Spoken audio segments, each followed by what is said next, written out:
Usa ka pagtuo, usa ka tingog, usa ka katawhan.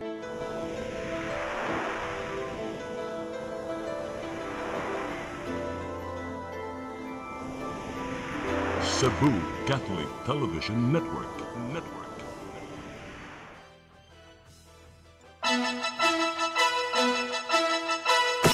Uluhan sa mga balita sa Sayre 47. South Road Properties na panglantawang gamitong firecracker zone sa siyudad sa Sugbo. Tanang panimay sa dakbayan sa Mandaue. Makadawat og Noche Buena Pack gikan sa siyudad. No build zone sa kilid sa sapa sa Butuanon. Istriktong gipatuman sa Magikay, Mandaue. 41 anyos nga bagong laya ng hostage na balik sa prisuhan. Sugbo, Kabisayan ug Mindanao, Pilipinas ug katawhan kutos maabot sa tong Sibya sa tibuok kalibutan mayong hapon. Live kita karon sa CCTN Channel 47 ug kini ang tulumanon sa nag-unang kasayuran nga angay natong masayran. Sa nga ni Attorney Danica Caballes, ako si Dennis Tabar ug kini ang Sayre 47.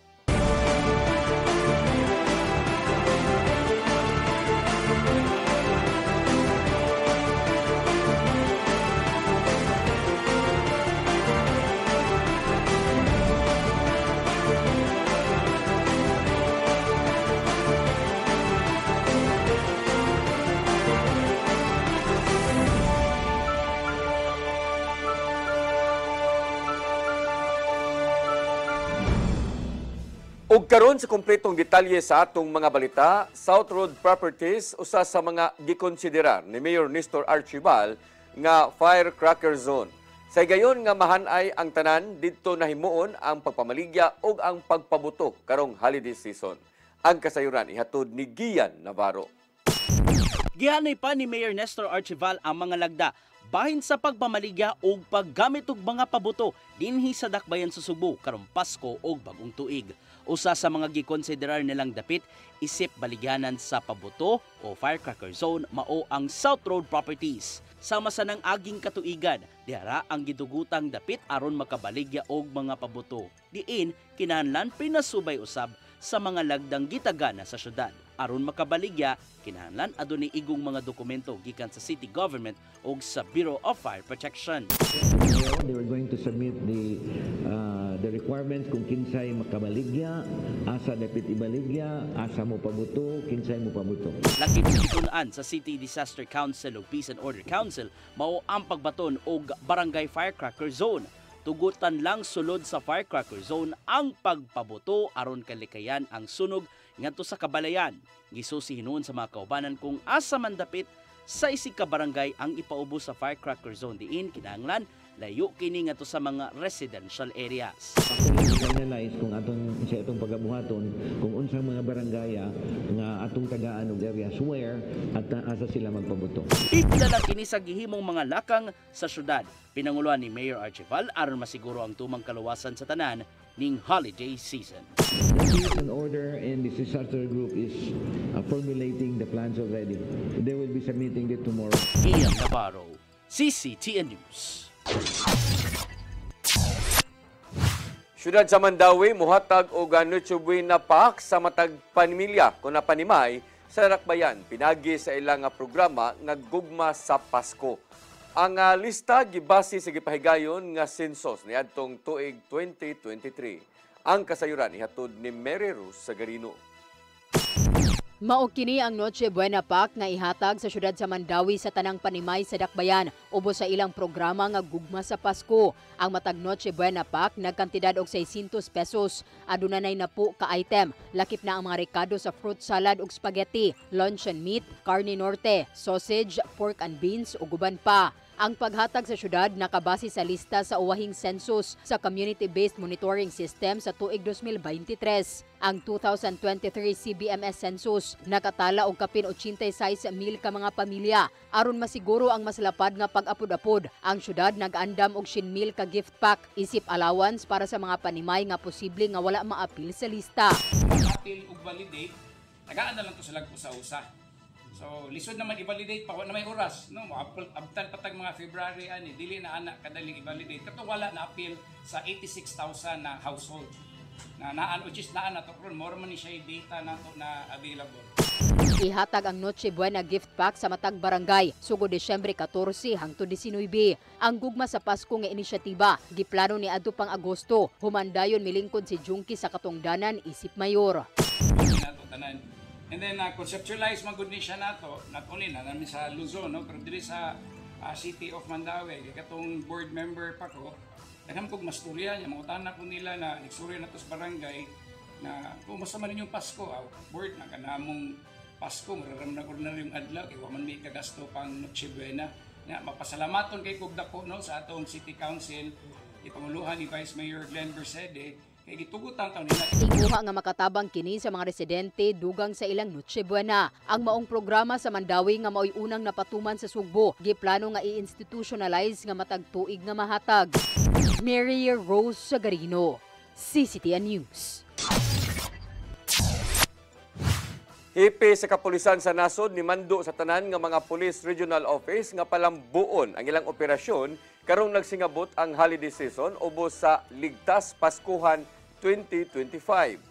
Alert status gisaka na sa gitinguha nila nga zero crime ang mga kalihukan sa Pasko. Ang kasayuran ihatod ni Arnold Bustamante.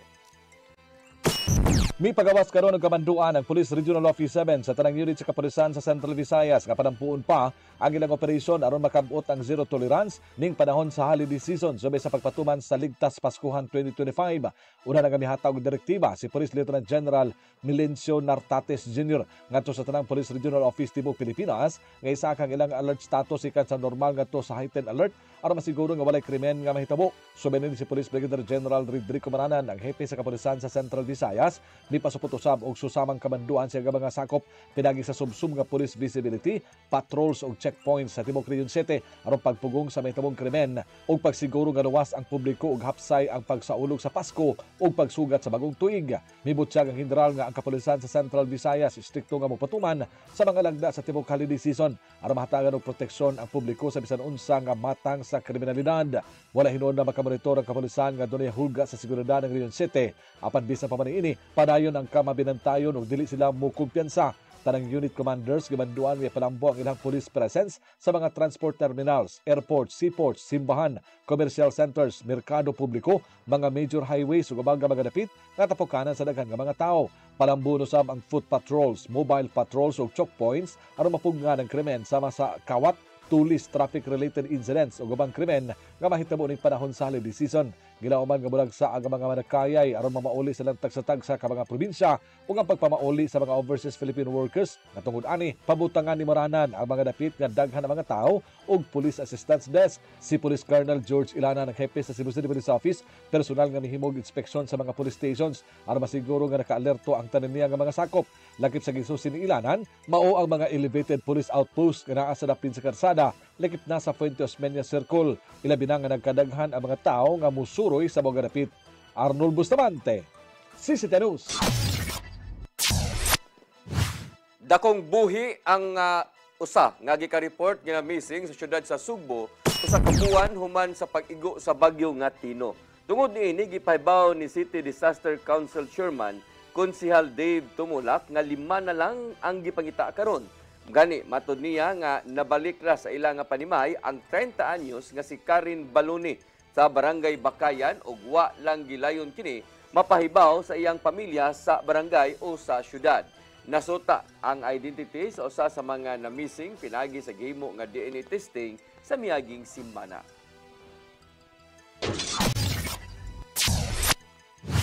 Emergency cash transfer ngadto sa 8 ka mga LGU sa Sugbo nga apektado sa bagyong Tino apod-apod karong sunod semana.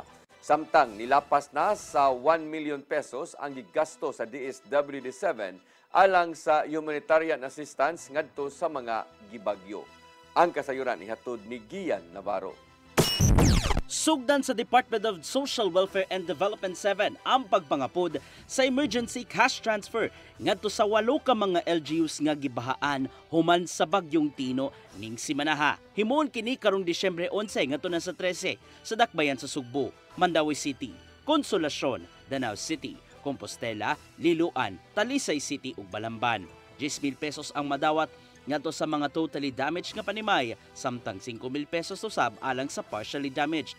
Gibutyag ni Regional Director Charlene Marie Lucero nga mabot sa 1.3 bilyones pesos ang pundong pangandaman sa ahensya aron matagan og tabang ang tanang mga nabahaan.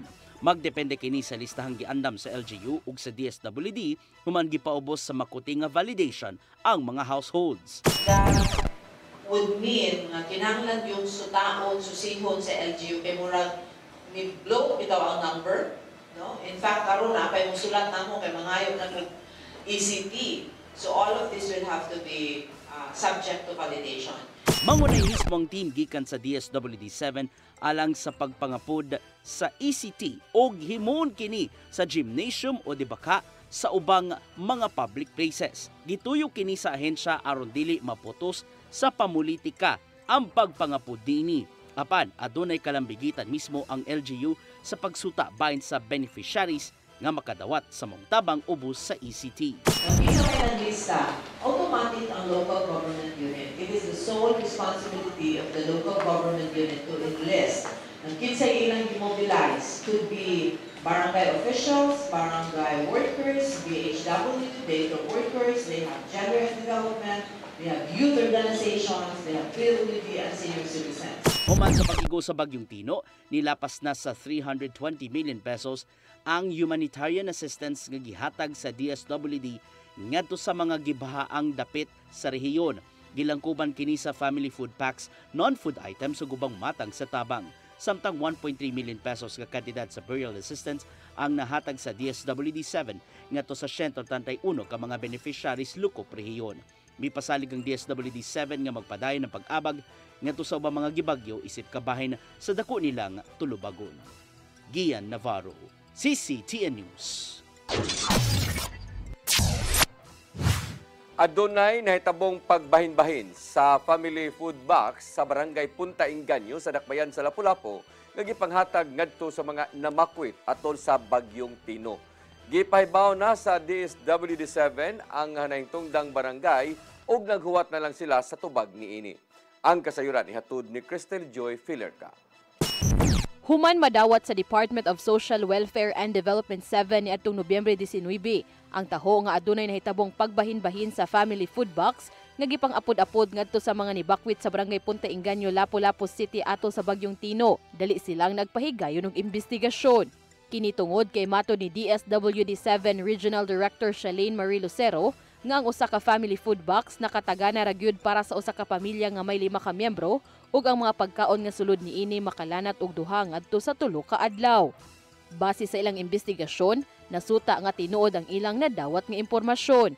Kini human nga adunay nahinabi nga mga benepisyaryo ang ilang gipada nga mga personnel ug aduna sila mga hulagway sa pagpamatuod niini. Indeed, we found out nga dunay gyud pagbahin sa food packs. And accordingly, tungod kay kulang kuno ang ilang nadawat. So ang amo maguduntang pagpaabot ni Ana is that dili dapat magbahin-bahin, kundili mo request sa DSWD kung nakulangan. Tungod niini, nagpadana sila og suwat ngadto ni Barangay Kapitan Crisanto Istardo sa resulta sa ilang investigasyon o kinahanglan kining mohatag sa iyang rason kung anong nahitabo ang pagbahin sa food box. Kung mutubag na ang kapitan, diha pa sila mubuhat og tukmang lakang. Sa unang interview ngadto ni Kapitan Istardo, sigon pa niya nga adunay presensya sa mga personnel gikan sa City Social Welfare and Development Office sa dihang gibahin ang mga family food boxes. Apan gitataw ni Lucero nga gidili gyud ang pagbahin niini. Even if nagkasinabot sila, dapat dili gyud tubuhaton because naa may policy ang DSWD nga mao'y source sa food packs. And klaro yun na sa among policy nga dili pwede i-repack. There are many restrictions because we wanted to make sure that these food packs arrive to the family nga fit for consumption. Unya, even if you are a victim of disaster, everyone deserves to receive assistance still with dignity. Sa pagkakutlo ning balita, nagpadayon paghihapon ang investigasyon sa maong buhatan. Apan ugaling masuta nga adunay kalapasan nga nahimo ang CSWDO, usa-usab kini sa ilang kuhaan og habig aron masiguro nga dili subling mahitabo ang maong insidente. Crystal Joy Felerca, CCTN News. Musunod, no-build zone sa kilid sa sapa sa Butuanon, istriktong gipatuman sa Magikay, Mandawi. Kanaog daghan pa mga balita sa pagbalik sa Sayre 47.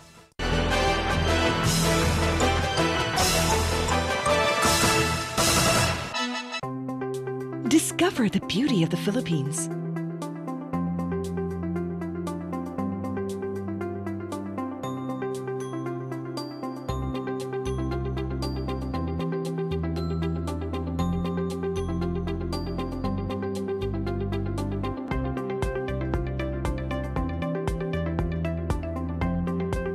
With Philippine Airlines, the country's flag carrier.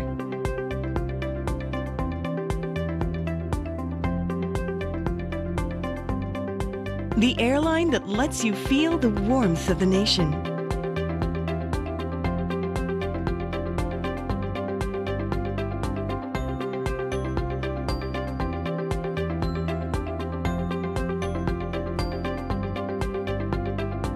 Mabuhay!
PRO7 Action Files.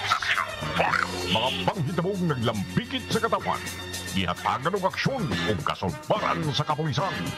PRO7 Action Files.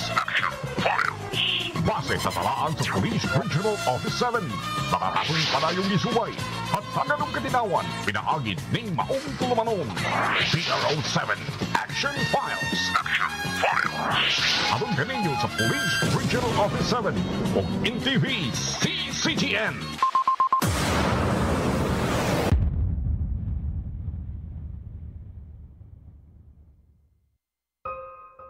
Di siya kumutuog na Ginoo.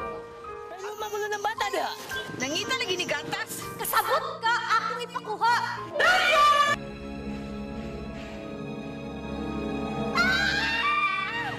Ug naa sa unang Timoteo 3:15 nga ang iglesia sa buhi nga Dios mong iyang panimalay ug mao ang haligi ug sugaranan sa kamatuoran. Mayo! Kasi tayo! May hatag lang unta kong gatas para sa inyong anak. Basin kadahong ka nga ikaw ang gwapa sa tibok kalibutan. Unsay reparation, Monsignor? Buhi ka laing bata aron mabayran ang imuhang nahimo nga dako kasalanan.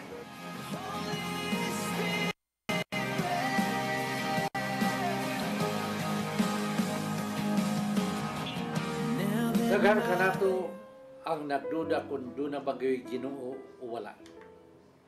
Apan ang Biblia nag-ingon nga atong dawaton pinagi sa pagtuo ang kamaturan nga doon ay Ginoo.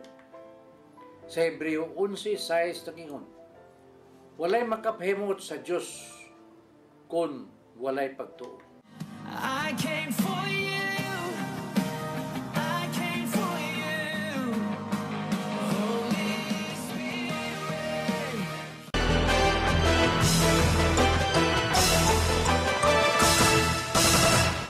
Balik sa atong mga balita, Barangay Magikay sa siyudad sa Mandawi, istriktong nipatuman sa no-build zone sa kilid sa Butuanon River.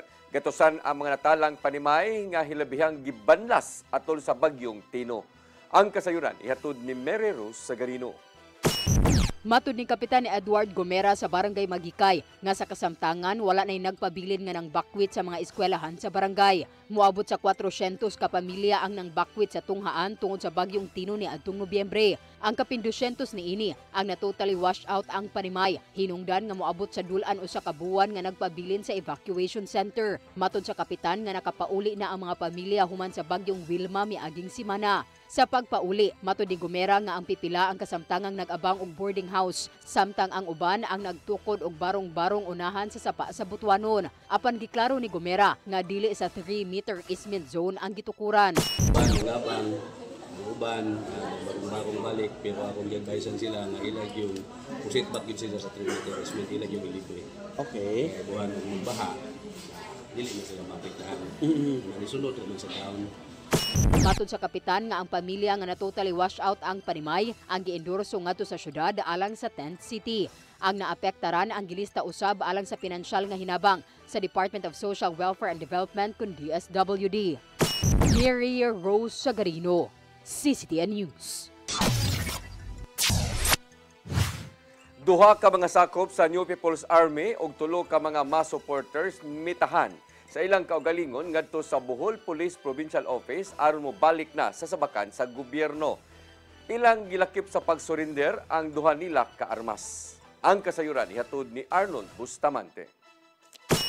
Mitahan sa lang kaugalingon sa Bohol Police Provincial Office ang duha ka regular nga armadong membro sa sandatahang unit propaganda kun SYP Platoon and Guerrilla Zone Preparation kun GC Prep sa nabungkag na nga Bohol Party Committee kun BPC uban sa tulo ka solid ug trusted mass supporters sa Bungbong Farmers Organization kun BFO ug dalangpanan sa Reforma Omahan kun Daro ubos sa Humabol KMP ngadto nga Biyernes sa hapon sa Barangay Bungbong lungsod sa Trinidad, probinsya sa Bohol. Ang duha ka sakop sa 8 grupo bitahan usab sa duha nila ka mga armas nga kalibre 9mm pistol, duha ka steel magazine ini og siyam ka mga bala sa susamang kalibre sa armas nga giruso na sa PNP Provincial Forensic Unit. Ang pagsurrender sa mga mga individual gitabangan kini sa hepe sa kapulisan sa probinsya sa Bohol kasi Police Colonel Patricio Digay Jr. Rason sa pagtahan silang kaugalingon ngadto sa sabakan sa gobyerno mao ang pasalig nga abagan sila nga makabarog pagbalik silang normal nga kinabuhi pinasubay sa programa sa National Task Force to End Local Communist Armed Conflict kon NTF-ELCAC ubos sa Executive Order Number 70. Wala ngandi sa kapulisan ang duha nga misurrender lakip na ang tulo ka supporter sa masa alang sa paghatag og proteksyon kanila. Gidayeg ni Digay ang maog nga kalampusan di napakita kini sa kanaugan alang sa kalinaw ug seguridad sa tibok probinsya sa Bohol.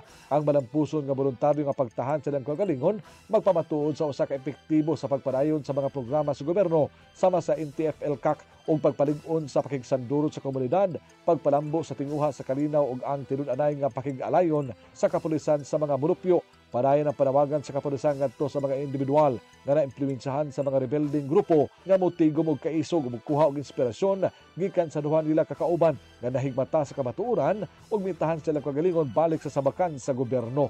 Arnold Bustamante, CCTN News. Highway Patrol Group 7 nihimo og operation batok sa anti-carnapping sa North Reclamation Area ning dakbayan sa Sugbo. Gipangapara nila kadtong mga sakyanan nga ang plate number improvise o gipangwarningan samtang kadtong mga sakyanan nga way rehistro gipang-impound. Ang kasayuran ihatod pagbalik ni Arnold Bustamante. Nangatang ang mga sakop sa Highway Patrol Group 7 sa North Reclamation Area, Owano Avenue sa Dakbayan sa Mandaue, alas 7 hangtod sa alas 9 sa buntag isip pamahin sa paray nila nga operasyon batok anti-carnapping. Nangulo sa operasyon na bago nga bilingkod nga Regional Chief sa HPG7 nga si Police Lieutenant Colonel Wildy Marchu. Tanang matang sa sakyanan nagipang susi, ilabi na kadtugan nagtiner o improvised plate numbers nga balay pagtugot sa Land Transportation Office. Doon cover nga plate number o ilabi na kadtong wala gyud marinyo ang rehistro. Matulitso nga gipatuman lang nila ang lagda sa trapiko, din usa sila sa mga ahensya nga gitugutan nga mohimo nini og kadtong malapason ilang parakpon. Spot ta sa mga improvised plate, sa mga initial violation, sama sa obscure plate. Nakita na to ganihan ay mga gikabunan ng ilang mga plaka na dili maklaro, so bawal na siya magbutang ka anything, even glass or fiber glass. Another thing is na-intercept na nagamit siya o kanang improvised plate pero na siya original plate. So bawal gihapon na o atong gihinumduman labi na katong mga improvised plate mudagan sa kalsada. If you don't have authority from the LTO, then may mga i-authorize sa atong Land Transportation Office, especially na lost plate. Na-declared siya lost plate and immediately it was reported to LTO. Ang dili usa ka Toyota Fortuner na para sa mga personel sa HPG tungod kay ang iyang plate number adunay glass cover nga hugot nga ginili sa lagda sa traffic. Apan sa pagsusi niini nasuta nga dili lang kini ang iyang kanapasan tungod kay na-expire na ang rehistro sa sakyanan ug nag-overload pa kini din miabot sa siyam ka mga tawo ang sakay niini. Sa dihang nga gipaubos siya sa inspeksyon, garit lang kini nga mipadagan og pag-abot sa unahan, gipakanaog aga mga sakay niini nga mga tinun-an di kini gikan sa Leyte aron mag-OJT sa negosyo sa tag-iya sa mong sakyanan. Among sakyanan gi-impound sa HPG7 ug gi-isyuhan og temporary operator's permit ang driver niini. And however, right now we have also intercepted initial violation for Toyota Fortuner, improvised plate siya, pero pagtanaw na to sa iyang registration, dugay na wala nakarehistro. So unregistered ang iyang vehicle. So that is an impoundable violation. Mauto atong nakita na initial violation. Pasabot ni Cho nga ang tumong sa ilang operasyon mo ang pagdakop niadto nga mga sakyanan nga walay mga plate number o kinahanglan nga ang sakyanan mutakdo gyud sa mga papeles nga gipakita sa nagmanihon ini aron madakpan kadto nga mga kinawat nga mga sakyanan. Ang usa ka intention ani para mag-conduct ang ani na operation to number one is naatay no plate no travel policy, no. So and then we can also check those vehicles if they really belong to the original owner, especially the plate kinahanglan mag-match siya sa iyang documents sa official receipt niya o kanang sa certificate of registration. Sa data nga kahibaw ni Chu, naka-impound sila og duha ka mga sakyanan, 4 ka motorsiklo, naka-issue usab sila og 13 ka TOPs, 45 ka citation tickets ug naka-embargo sila og 9 ka mga blinkers ug wangwang nga kanapasan sa Presidential Decree 96 ug 8 ang gipangwarningan, ilabi na kadto nga mi voluntaryo nga mitangtang sa mga gipang-cover nga plate number. Arnold Bustamante, CCTV. Nanawagan ng Caritas Philippines sa mga magbabalaod nga ipasar na ang anti-dynasty law. Kiniaron mahuman ang pagpangurako tungod lang sa mga isig kabanay nga nisulod sa politika. Mato de Caritas Philippines President Bishop Gerardo Alminaza nga nagpabilin sa ilang gahom ang inilang apelido sa mga politiko sulod sa pipila ka dekada.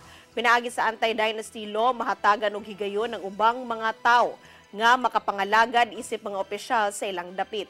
Tungod ni ini, gimanduan ni Presidente Bongbong Marcos Jr. ang Kongreso nga lakip sa priority bill sang anti-dynasty bill.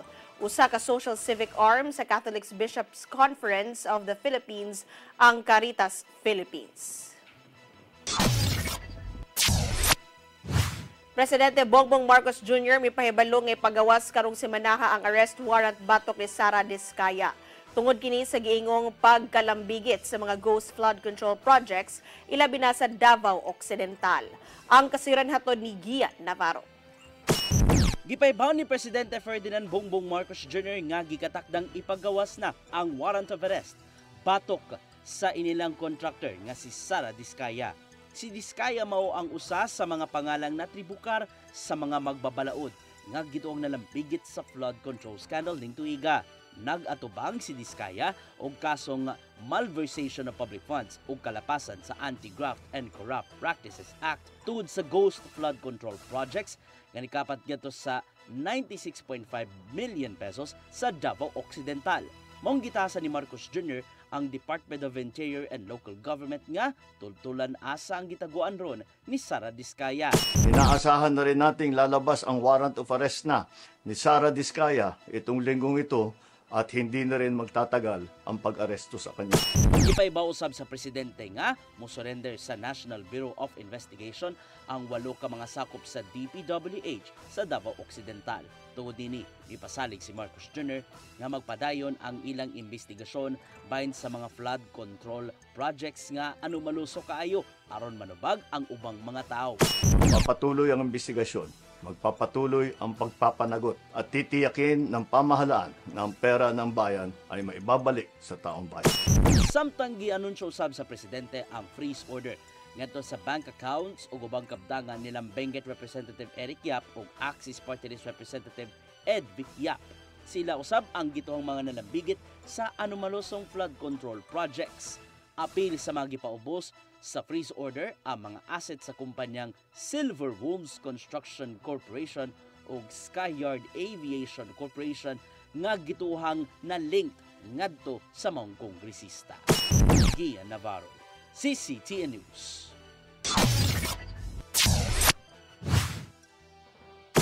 Mosunod, 41 anyos nga bagong laya ng hostage na balik sa prisuhan.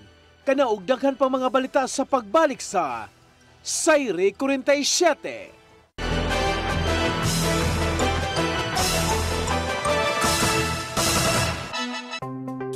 Discover the beauty of the Philippines.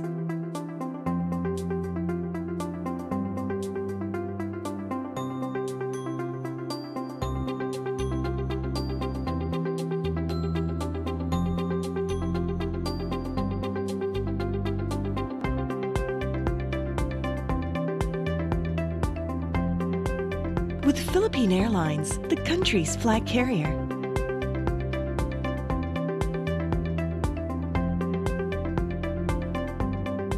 The airline that lets you feel the warmth of the nation.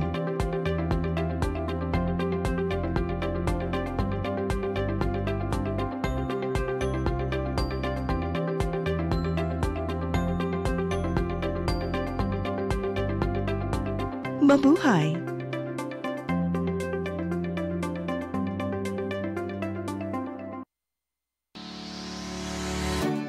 Looking for the best internet deals in Negros Oriental? Field Products Negros is here to bring you fast, reliable, and affordable internet with plans made just for you. For as low as 899 pesos per month, enjoy speeds of 50 Mbps, perfect for streaming, working, or studying from home. Need more speed? No problem. Get 100 Mbps for just 1,199 pesos.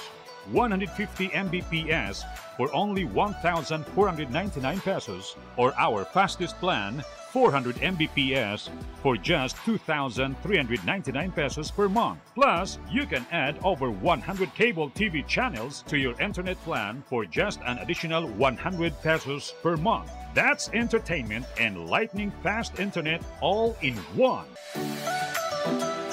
Enjoy no installation fees and start today with a 1,000 peso customer deposit. Call us now or visit our website to sign up with the Field Products Negros.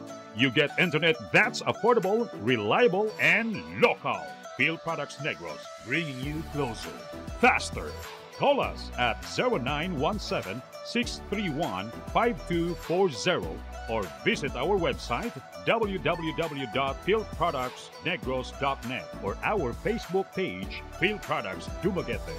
Subscribe now.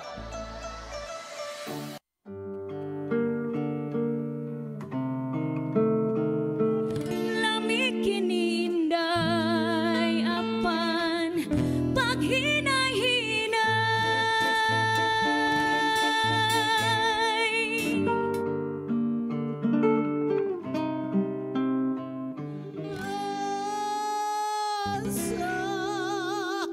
ko sa kuna ikaw pangita karon kay ikaw day pinangga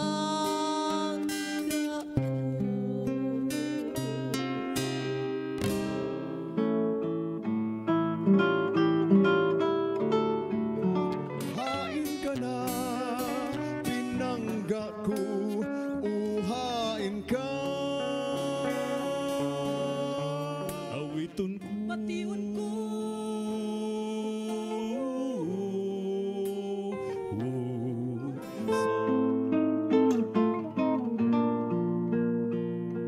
Ihay Pinay namin yo og hapon, hapon nga tigulang og hubakon.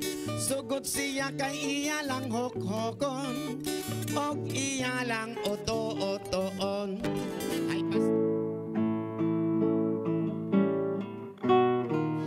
Sayawin day, surain day, surain day, surain day.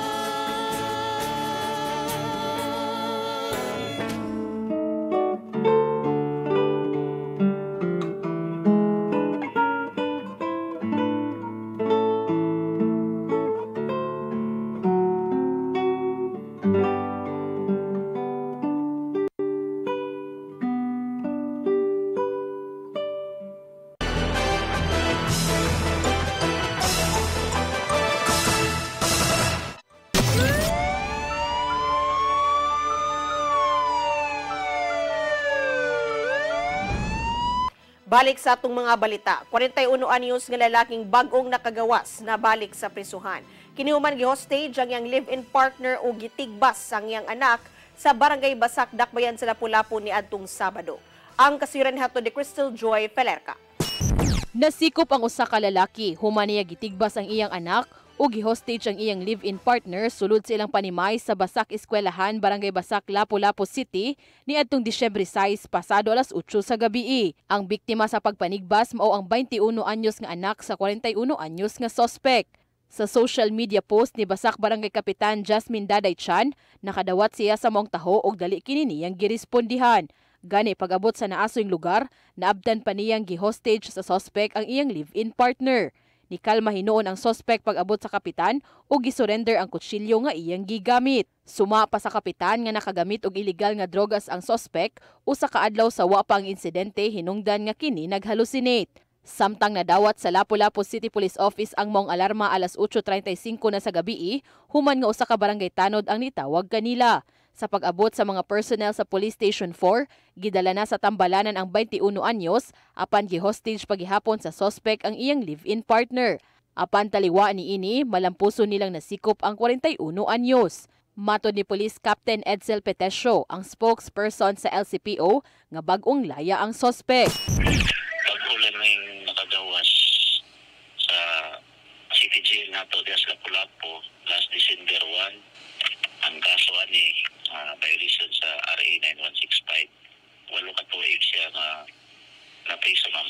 Ibutyag ang suspect nga nabuhat kini niya tungod kay naguba ang ilang panimay ug wa siya kapasidad sa pagpaayo niini. Dugang pa niya nga naunay ni ang iyang pamilya tungod kay nagtuo siyang adunay mopatay kaniya. Butang kini nga iyang gimahayat. Dong, ayaw ko sa ilo ni mo dong. Naot ako dong na makita, di ka karoon dong. Kamu dali mong mama dong. Ayaw lang gagawagaway mong mama, pare dong, o dili mong ganito. Kailangan makita na ko dong.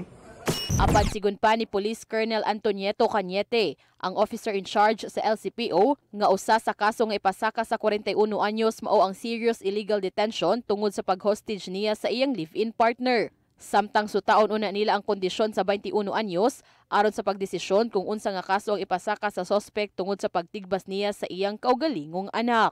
Titingnan namin yung medical certificate doon sa anak, how serious is the wound, no? Doon tayo papasok baka kung wala namang intention to kill, ay na-place man daw, hindi naman sa fatal area. Titingnan namin kung anong intention. Kung intent to kill para lang so either life, serious or serious physical injuries. Or kung may intent to kill talaga, di attempted yun. Attempted homicide. Crystal Joy Filerca, CCTN News. Hingpit ng gilusad ang 11 Laudate Diem si Tree Park kagahapon sa Barangay Inayagan, Syudad sa Naga. Nangunay silang Gobernador Pamela Baricuatro ug Vice Gobernador Glenn Anthony Soco sa pagbukas niini nga tuyong gimugna sa Cebu Provincial Government aron mas mapanalipdan ang kalikupan. Mismong silang Baricuatro ug Soco ang nangunay sa pagpananom og kahoy sa Tree Park isip tabang na usab sa advocacy ni Arsobispo Alberto Uy nga mao ang environmental protection ug maayong liderato. Gipasalamatan ni Baricuatro si Uy tungod sa maong inisyatiba ug mipasalig nga magpabili ng ilang dakong tulubagon aron ibalanse ang kalambuan ug pagpanindot sa kalikupan. Gimugna sa gobernador ang Laudate Diem si Tree Park ubos sa Executive Order 56 nga napirmahan ni adtong Setyembre 29. Mao kadtong naglangkob sa atong mga balita sa Sayri 47, ako si Dennis Tabar. Sa ato Christmas countdown, 16 kaadlaw na lang sa dili pa ang Pasko. Ako si Danica Cabales, hangtod ugma sa inyong paboritong tulumanon. Sayri 47. Uban sa kamala sa pagkiyahi, sa puso natong ipanano. Pasko na, Pasko na, Pasko na. Gugma ang angay na tong paambi sa iksuntang hubo, gutom sa pagmahal. Kay kaniya mo lang mapatayag kung sa'y kahulugan sa Pasko. Ito sa pasungan nagpakatao ang atong Ginoo.